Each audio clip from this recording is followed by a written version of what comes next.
Assalamualaikum warahmatullahi wabarakatuh. Hari ini 19 April bersamaan dengan 7 Ramadan 1442 Hijrah. Jadi selamat berpuasa kepada anda yang menonton Darah Muda hari ini.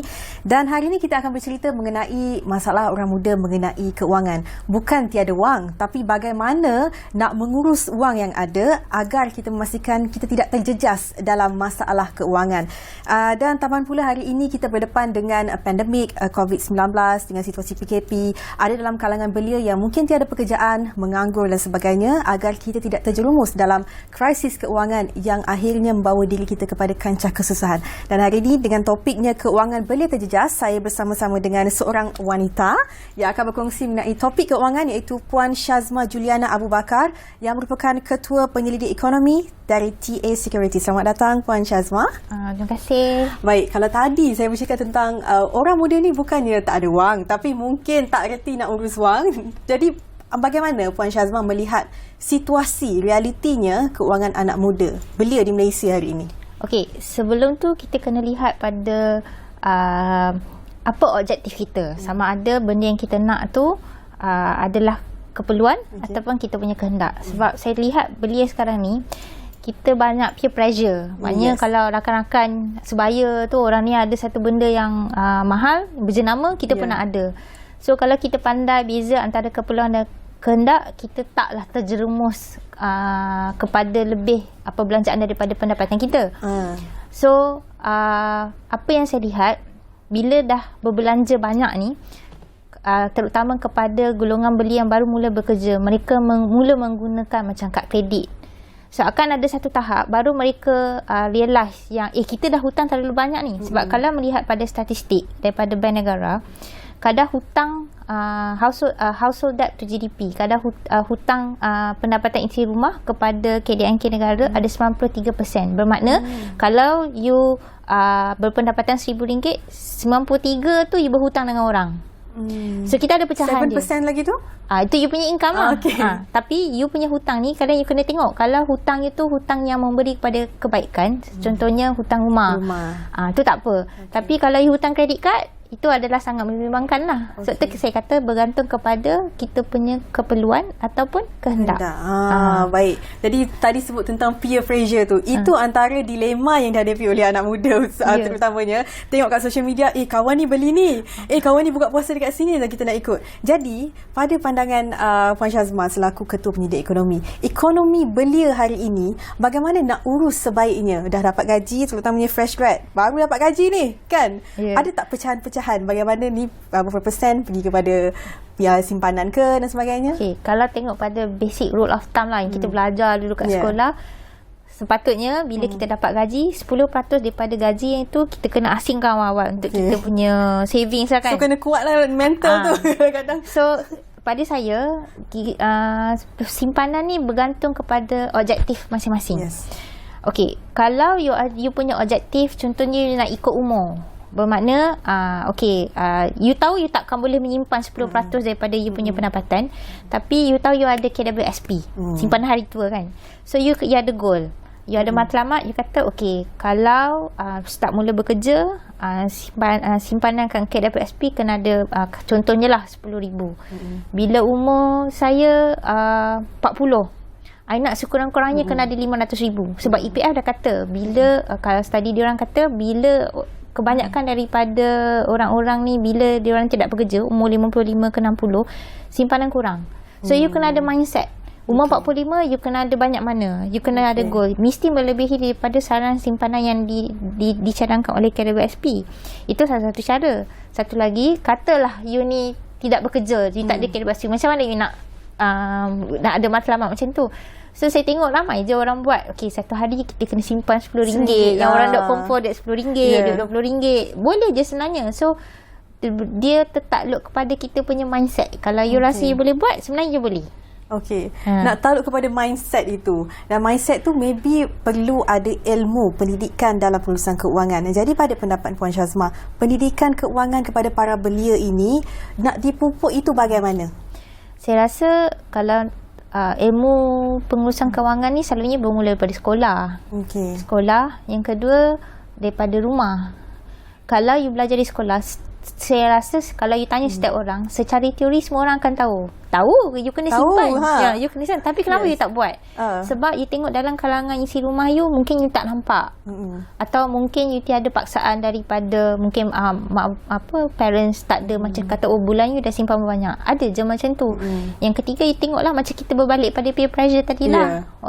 Orang ni kan? Boleh je makan kat luar, makan mahal, lepak dekat tempat-tempat yang hipster, kenapa dia tak boleh kan? So dia berbalik kepada individu itu sendiri. Okey, balik pada sikap individu itu sendiri. Jadi dalam musim pandemik COVID-19 ini, mungkin dalam kalangan belia dah keluarkan duit EPF mereka, simpanan itu.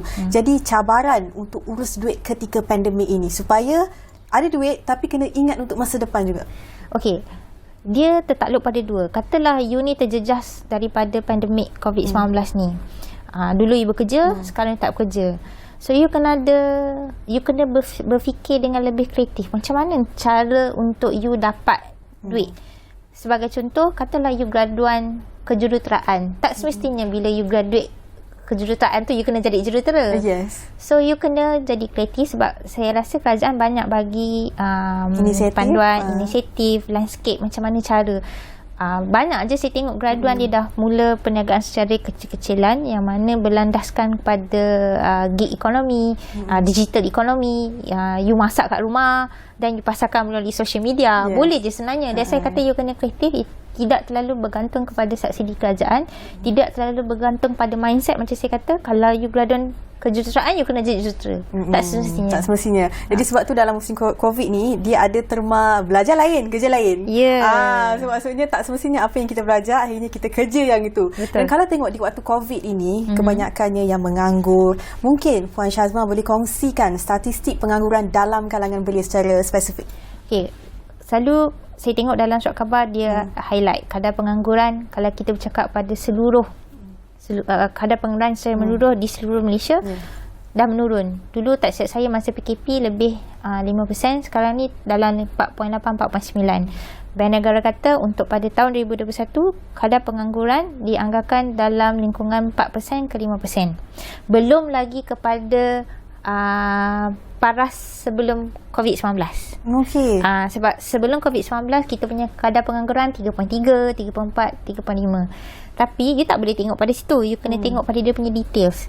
Kalau you tengok kadar pengangguran di kalangan belia, dia ada dua statistik yang dikeluarkan oleh Department Statistik. Kalau kadar pengangguran di antara umur 15 tahun ke 24 tahun. 24 tahun maknanya dia nak tengok betul-betul yang fresh grad. Tinggi sebenarnya, 13.9% setakat Februari 2021. Tapi kalau yang mengambil kira sampai umur 30 tahun, 15 tahun ke 30 tahun, kadar pengangguran pun masih tinggi, lebih daripada 9%.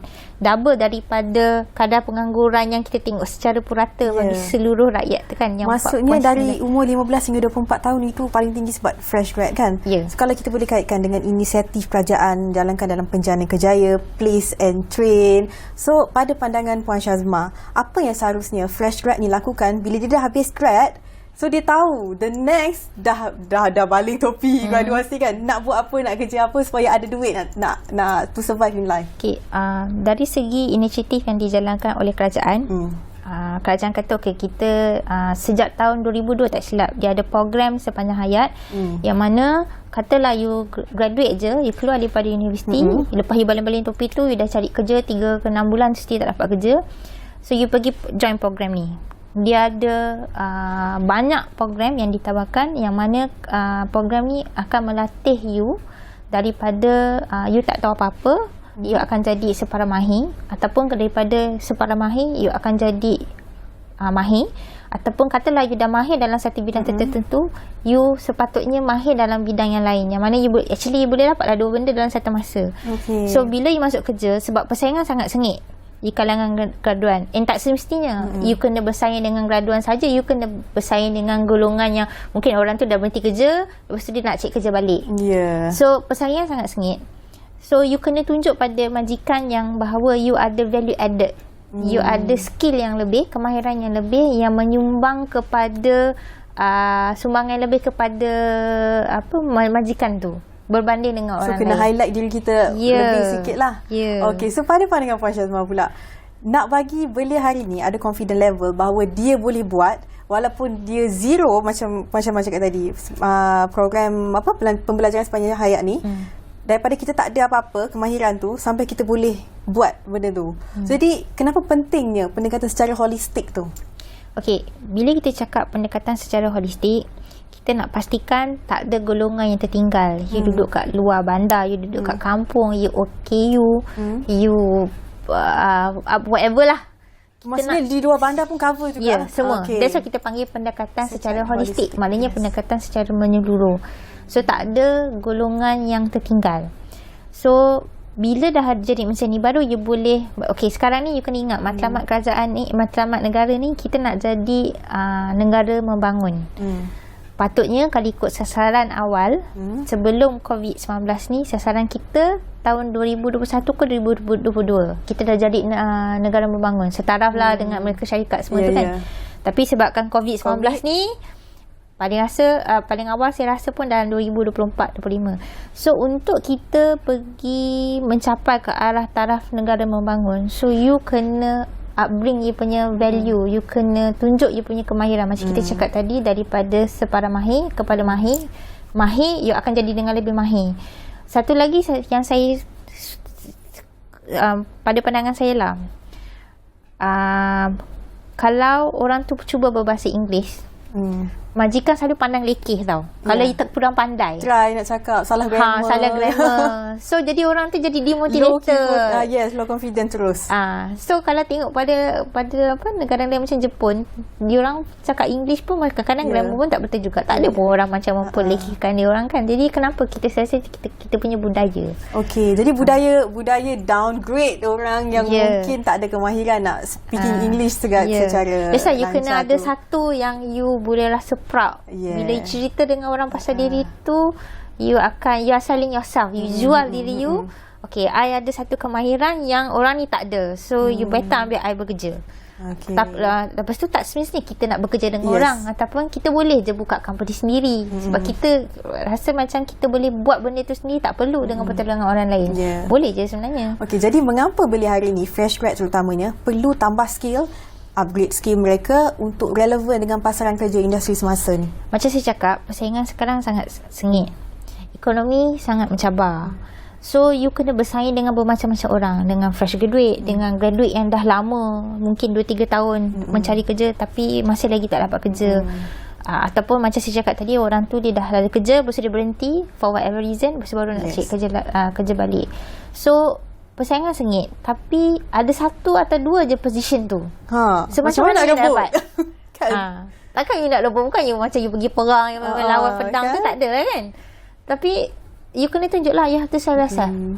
You kena tunjuk apa yang you capable, yang orang lain tak ada, tapi you ada. Yes. Menarik bila Puan Syazma cakap macam mana belia ni nak menonjolkan diri. Supaya position tu tak banyak, tapi kita nak grab position tu bukan mudah. Tapi kita sendiri kena highlightkan diri kita. Tapi kita nak sembang lagi mengenai dengan topik keuangan belia terjejas selepas ini. Dan jangan lupa teruskan menonton Darah Muda.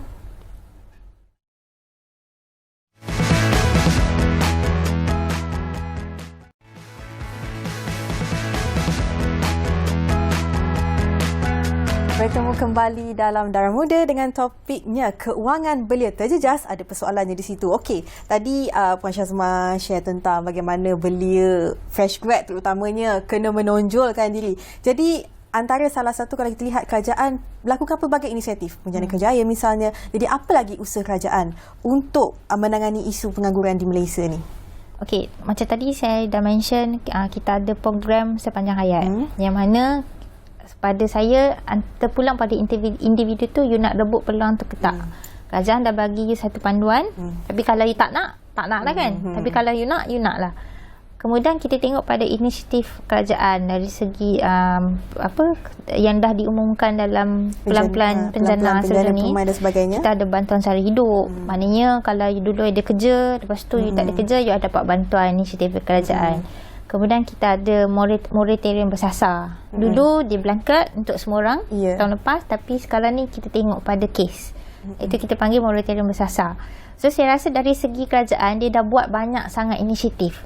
So saya kurang suka bahawa sekarang ni ada ura-ura kata sampai bila kita nak moratorium bersasar contohnya lah diteruskan, sebab mula daripada sampai Disember, lepas tu lanjut sampai Jun, so adakah dilanjutkan lagi sampai Disember, macam itulah.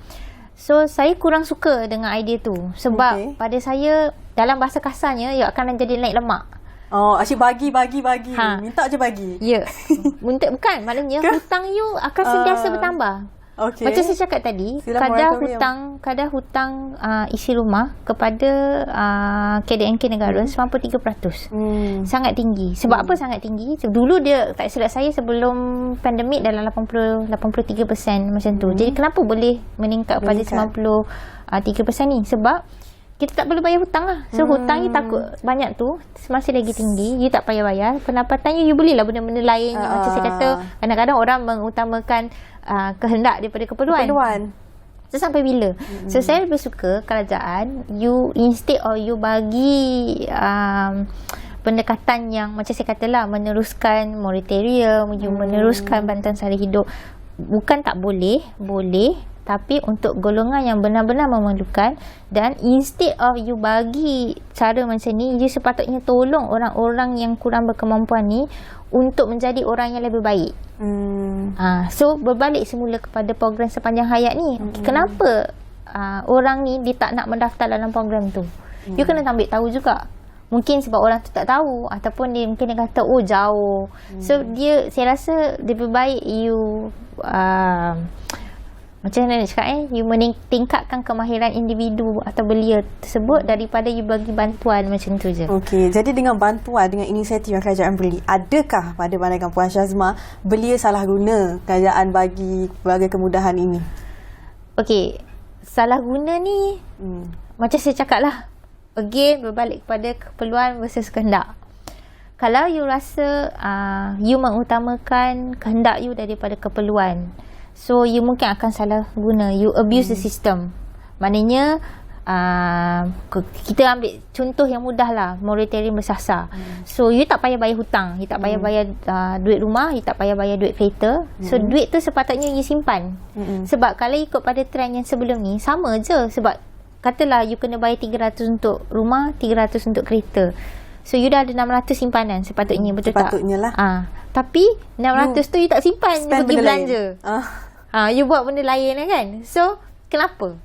So saya kata bergantung pada individu tu. So kalau you mengutamakan kehendak daripada keperluan, then sesalah. That's why you kata you abuse the system. Sepatutnya kalau ikut, mungkin orang kata macam disebabkan kos sara hidup yang tinggi, so kita terpaksa berbelanja lebih, kan barang semakin mahal. Tapi saya rasa boleh je sebenarnya kalau you nak. Baik, kalau kita berbalik kepada program pembelajaran sepanjang hayat, apa kursus kemahiran yang sepatutnya dipelajari oleh belia, terutamanya dalam era COVID dan era 2021? Kemahiran apa yang perlu maksudnya digali sedalamnya lah, kena betul-betul expert? Saya rasa kalau tanya saya secara peribadi, you patut pergi pada digital economy. Digital, yes. Sebab sekarang ni apa-apa mesti pada internet. Kalau tengok kat sekolah, because kebanyakan dulu kan kita kena belajar pembelajaran dari rumah. So you kena ada internet. Buat meeting pun sekarang ni Google Meet, guna Microsoft Teams, benda-benda macam tu. So you kena ada kemahiran komputer, yang you kena tahu pasal digital economy. In fact, kalau you ada macam saya katalah, you ada satu produk you nak pasarkan, you kena pergi pada social media. Tapi untuk orang yang tak tahu macam macam mana kita nak pasarkan benda ni, dah tak boleh pasarkan dia punya barang kan. So saya rasa you patut tahu benda ni. Saya rasa kerajaan baru-baru ni, bulan lepas kita ada keluarkan pelan digital economy untuk 5 ke 10 tahun akan datang. So you kena tahulah apa peranan kerajaan dalam memangkinkan kita punya digital economy.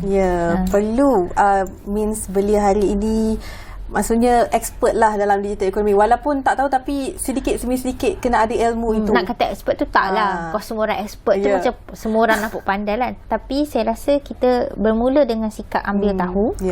daripada sikap ambil tahu, lama-lama you akan jadi lebih berpengetahuan daripada sebelum ni. Mungkin macam you cakap lah, dia akan jadi mahir lah dalam satu benda. Sebab kerjaya sekarang ni dia bukan unorthodox. Maksudnya dulu mungkin keluar IPT je, okey nak jadi doktor, jadi engineer. Tapi sekarang kerjaya-kerjaya baru macam maybe jadi data analysis. Contohnya pengurus social media. Jadi saya setuju dengan pendapat Puan Syazma tadi bahawa perlu ada kemahiran dalam digital economy. Jadi apa nasihat Puan Syazma untuk belia terutamanya fresh grad, untuk lepas ni bila dah habis graduasi, lepas ni dah tahu nak buat apa dan ada keinginan untuk masuk dalam bidang digital economy tu? Okey, satu benda yang saya nak nasihat pada para graduan di luar sana, you kena tahu bahawa kerjaya tu bukan ada macam you cakap lah, nak jadi doktor, nak jadi engineer, nak jadi arkitek, nak jadi accountant. Tak, sekarang ada banyak kerjaya yang kita tak pernah terfikir. So katalah you dah tahu, okay, mungkin you nak jadilah contohnya lah Insta famous. Yes. Insta famous sekarang ni belia suka kan benda-benda macam tu kan. So you kena tahu untuk you jadi Insta famous, apa yang you perlu buat. So you kena tahu semua tu. Okay, you kena pandai bina konten. Pandai bina konten. Yang kedua, saya rasa you patut ada idola. Okay. Tak kira lah idola you siapa, tapi you bukan tiru orang tu, tapi you tengok macam mana orang tu boleh berjaya sehingga ke takat tu. Kenapa dia boleh buat, kita tak boleh buat. And kalau boleh, kita nak kalau dia boleh buat macam tu, kita perlu jadi lebih baik daripada orang tu. Baik. Jadi seterusnya, dengan topik kita kewangan belia terjejas, nasihat untuk para belia supaya selarikan citra rasa dengan pendapatan kita sendiri. Bagaimana citra rasa? Maksudnya kalau tak semestinya kita tengok orang lain ada benda tu, kita nak kena ada juga, tapi kita kena tengok pendapatan kita juga bagaimana. Saya rasa berbalik pada individu. Kalau you rasa you punya guts tu, you punya willing to save tu sangat tinggi, saya rasa tak ada masalah. Tapi kalau you ni mudah terpedaya, tengok kawan beli, peer pressure lah kan, macam kita cakap tadi, kawan beli, kita pun nak beli. Tengok, katalah you pergi kat SCC, sebenarnya nak jalan je, tapi tengok sale sana sini, dan you start beli, kan.